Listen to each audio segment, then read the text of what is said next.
Hello friends, आज हम discuss करने वाले हैं कायरलिटी के बारे में, जो कि बीएससी फर्स्ट ईयर का फर्स्ट सेम का टॉपिक है हमारी केमिस्ट्री का।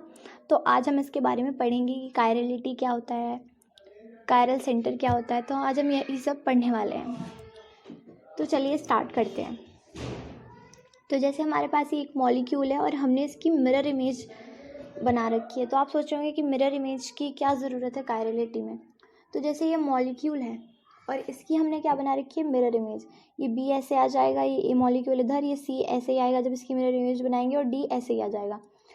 तो जो नॉट सुपर इम्पॉसिबल होता है अपनी मिरर इमेज पे, मतलब जैसे ये पेन, मैं आपको एग्जांपल देके दिखाती हूँ। जैसे ये पेन है और सपोज इसकी मिरर इमेज ये बन रही है, सेम ही बन रही है, कलर चेंज है, वो हम एक मिनट छोड़ के चलेंगे। जैसे ये पेन है, इसकी ये नोक इधर, ये इधर, तो मतलब ऐसी ही मिरर इमेज बन रही है। सपोज़ यहाँ पे एक मिरर लगा हुआ है और इस पेन की मिरर इमेज बन रही है।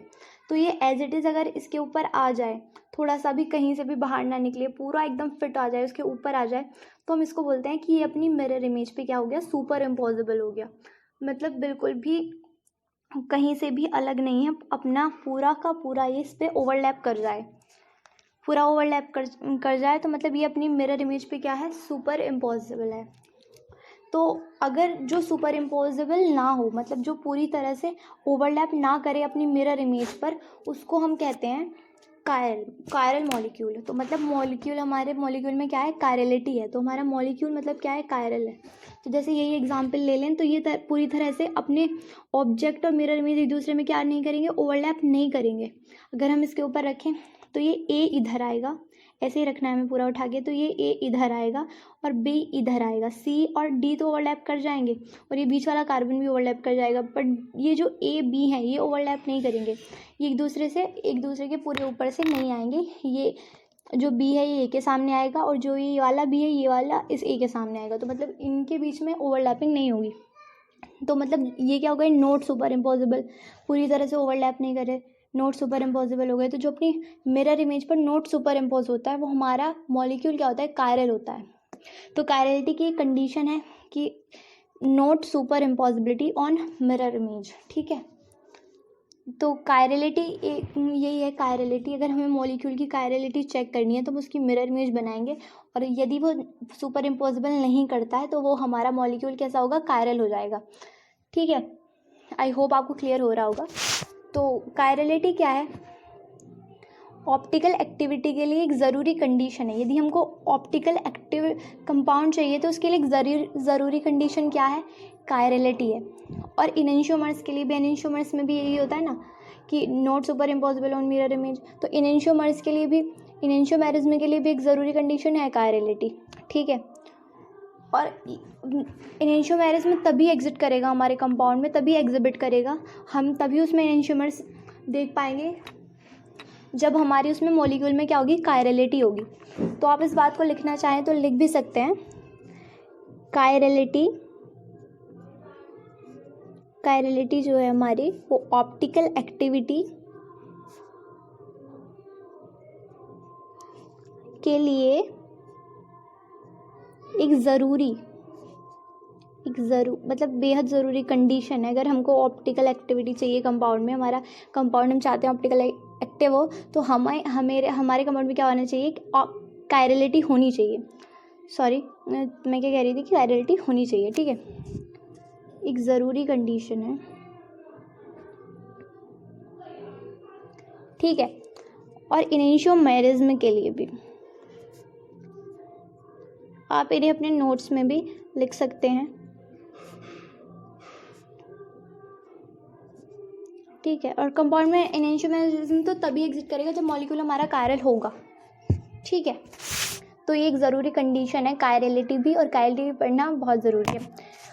और एक तरह से यदि हमारा मॉलिक्यूल है या ऑब्जेक्ट है, यहाँ पर तो नॉट सुपर इम्पॉसिबल है, यदि वो सुपर इम्पोज कर जाए अपनी मिरर इमेज पर, पूरी तरह से ओवरलैप कर जाए, तो वो हमारा क्या होगा, तो वो हमारा मॉलिक्यूल कायरल नहीं होगा, वो हमारा मॉलिक्यूल क्या हो जाएगा, अकायरल हो जाएगा। तो हम उसको कहेंगे अकायरल मॉलिक्यूल, और वो ऑप्टिकली एक्टिव नहीं होगा, वो ऑप्टिकली इनएक्टिव होगा, ठीक है। तो ये बात भी हम ध्यान रखेंगे कि यदि कोई मॉलिक्यूल अपनी मिरर इमेज पर सुपर इम्पोज हो जाता है तो क्या होगा, उससे फिर हम कायरल नहीं, वो हमारा होगा अकायरल उसको हम कहेंगे अकायरल मॉलिक्यूल। और अकायरल मॉलिक्यूल्स जो होते हैं वो हमारे ऑप्टिकली इनएक्टिव होते हैं, ठीक है।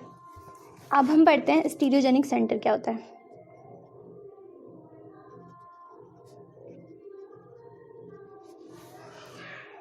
स्टीरियोजेनिक सेंटर,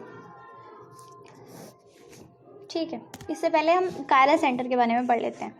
तो कायरल सेंटर अगर हम बात करें कायरल सेंटर की, तो जो हमारा कार्बन एटम है वो यदि वो चार डिफरेंट ग्रुप्स या डिफरेंट एटम से बॉन्डेड है, तो जो हमारा कार्बन होगा वो कायरल सेंटर कहलाएगा। मतलब जैसे यहाँ पर था, जैसे यहाँ पर जो हमारा कार्बन, सब यहाँ पे कार्बन होता है ना, तो कार्बन क्या था, चारों अलग अलग एटम से या चारों अलग अलग ग्रुप से बॉन्डेड है। जैसे ए बी सी डी तीनों अलग अलग हैं, तो यदि वो चार डिफरेंट ग्रुप्स या चार डिफरेंट एटम से बॉन्डेड होता है तो हमारा जो कार्बन होता है वो कायरल सेंटर कहलाता है, ठीक है। यही होता है कायरल सेंटर, ठीक है। मतलब बॉन्डेड बाय डिफरेंट ग्रुप्स और एटम्स, ठीक है। यही होता है हमारा कायरल सेंटर, या 4 भी आप लिख सकते हैं, 4 है ना, 4 डिफरेंट ग्रुप्स और 4 डिफरेंट एटम्स, ठीक है। और कार्बन के अलावा भी हो सकते हैं हमारे कायरल सेंटर। हम नाइट्रोजन अगर अलग अलग ग्रुप से जुड़ा हुआ है या फॉस्फोरस, तो वो भी कायरल सेंटर्स हो सकते हैं। अब आते हैं हम अपने स्टीरियोजेनिक सेंटर पे। तो इसको इस प्रकार से हम डिफाइन कर सकते हैं। चलिए मैं आपको ये करके दिखाती हूँ। जैसे हमारा ये है,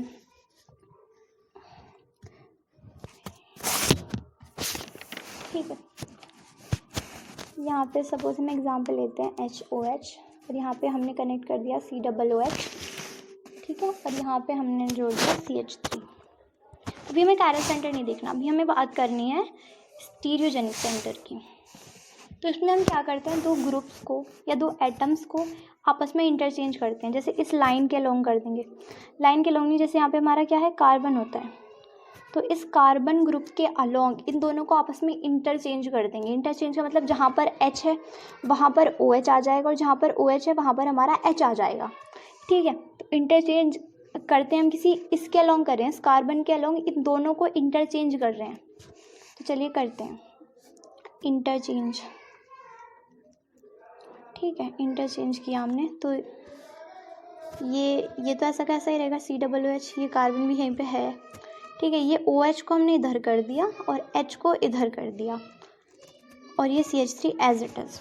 तो जब हम जिस भी सेंटर के, जिस भी कार्बन के अलोंग हम किन्हीं दो ग्रुप्स को या किन्हीं दो एटम्स को इंटरचेंज करें आपस में, और इंटरचेंज करने के बाद में हमें एक नया स्टीरियो आइसोमर मिल जाए, तो वो हमारे क्या होते हैं, तो वो जो सेंटर हुआ हमारा, उसको हम कहते हैं स्टीरियोजेनिक सेंटर।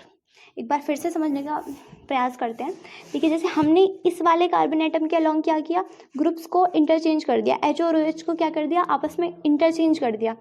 और यदि हमें इंटरचेंज के बाद एक नया स्टीरियो आइसोमर मिलता है, तो हमारा जो सेंटर होता है जिसके अलोंग हमने इंटरचेंज किया है, वो हमारा स्टीरियोजेनिक सेंटर कहलाता है, ठीक है। तो हमें नया ही मिला है, हमें दिखाई दे रहा है, जैसे ये OH इधर आ गया, इस चीज़ से भी डिफरेंस पड़ता है, ठीक है। तो ये हमें एक नया स्टीरियो आइसोमर मिल गया, मतलब ये जो हमारा सेंटर है वो हमारा होगा स्टीरियोजेनिक सेंटर, या स्टीरियो सेंटर भी इसको बोलते हैं, स्टीरियोजेनिक सेंटर, ठीक है। मतलब आई होप आपको समझ में आ गया होगा कि किसी ग्रुप के अलोंग हम किसी एटम के अलोंग क्या करेंगे, चेंज करेंगे दो ग्रुप से एटम्स को, और यदि हमें नया स्टीरियोमर मिलेगा उसके बाद में, तो वो हमारा जिसके अलोंग हमने किया है, जिस एटम के, वो हमारा स्टीरियोजेनिक सेंटर कहलाएगा, ठीक है। और जो हमें स्टीरियोमर्स प्राप्त हुआ है वो एक दूसरे के इनेंशियोमर्स हों। इनेंशियोमर क्या होते हैं, मिरर इमेज। तो एक तरह से अगर हम यहाँ पे एक मिरर सपोज करें, मिरर है नहीं, अगर हम यहाँ पे एक मिरर सपोज करें, तो ये इसकी मिरर इमेज ही बन रही है। OH इधर आ गया, H इधर, COOH ऊपर ही आएगा, और ये CH3। तो यदि हमें इसकी मिरर इमेज मिल जाए, मतलब ये एक तरह से क्या है, इनेंशियोमर मिल जाए, तो जो स्टीरियोजेनिक सेंटर होता है वो हमारा कायरल सेंटर भी बन जाता है, ठीक है। तो एक तरह से कायरल सेंटर भी है। एक तो ये हो गया, हमें पता चल गया कि ये इनेंशियोमर्स पेयर बन गए, है ना, इनेंशियोमर्स के पेयर बन गए हमारे, है ना, क्योंकि ये क्या है, एक दूसरे की मिरर इमेज है और नॉट सुपर इम्पोजिबल है, ठीक है। और इस तरह से भी देख सकते हैं हम कि जो चारों ग्रुप से एटम्स हैं वो क्या है, सबके सब डिफरेंट है, तो मतलब ये कायरल सेंटर भी होगा। ठीक है। और ये ज़रूरी नहीं होता हर बार कि स्टीरियोजेनिक सेंटर है तो कायरल सेंटर भी होगा, मतलब पक्का वो स्टीरियोजेनिक सेंटर तो होगा, बट ज़रूरी ये नहीं है कि वो कायरल सेंटर भी हो। जैसे अगर हम एक और एग्जांपल देखें तो क्या होगा, C double bond C CH3H और यहाँ पर CH3 एंड देन H। ठीक है।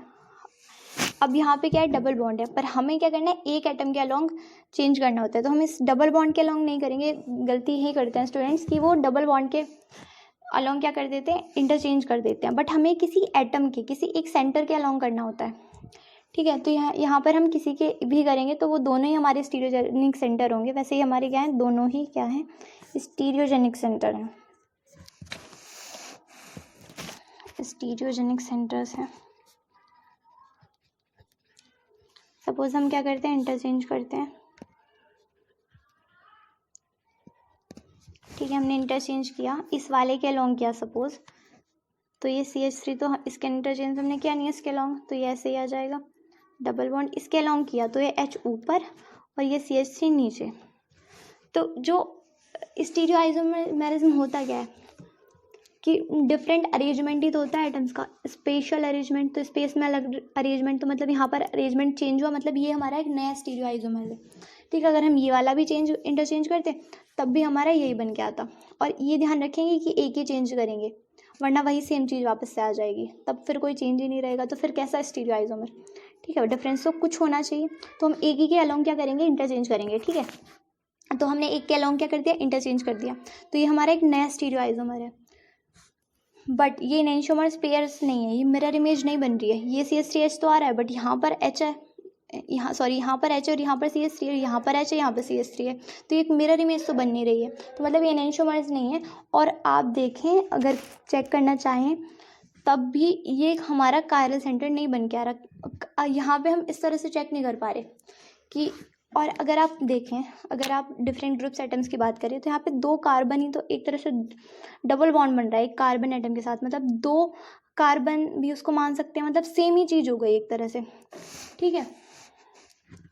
तो मतलब इनेंशियोमेरिज्म के पेयर भी नहीं है और सारे ग्रुप्स डिफरेंस भी नहीं है, क्योंकि 2 कार्बन आपस में ही कनेक्टेड है। ठीक है। मतलब अगर हम चेक करेंगे तो एक कार्बन से कनेक्टेड है, दूसरा बॉन्ड भी कार्बन से कनेक्टेड है ना। सिंपली देखें, वैसे ऐसे देखने की कोई आवश्यकता नहीं है, क्योंकि हम देख सकते हैं कि एनेंटियोमर्स के पेयर्स नहीं बन रहे हैं, मिरर इमेज नहीं बन रही है। ठीक है। तो ये हमारा कायरल सेंटर नहीं होगा, ये हमारा क्या होगा, स्टीरियोजेनिक सेंटर हो जाएगा। ठीक है। तो ज़रूरी नहीं सारे स्टीरियोजेनिक सेंटर्स कायरल सेंटर्स भी हों। ठीक है। तो जिनका, और ये भी आपको पता होगा कि जिनका मिरर और इमेज की तरह कोई रिलेशन नहीं होता वो हमारे डाई स्टीरियोमर्स होते हैं। तो ये आपस में क्या क्या हो गए एक दूसरे के, ये हमारे हो गए diastereomers, stereoisomers, sorry, diastereoisomers. ठीक है। तो आज के लिए इतना ही। आई होप आपको क्लियर हुआ होगा what is chirality, what is chiral molecule, what is chiral centre and what is stereogenic centres. अगर आपको कुछ भी क्लियर हुआ है तो प्लीज़ वीडियो को लाइक करें, चैनल को सब्सक्राइब करें। Thank you.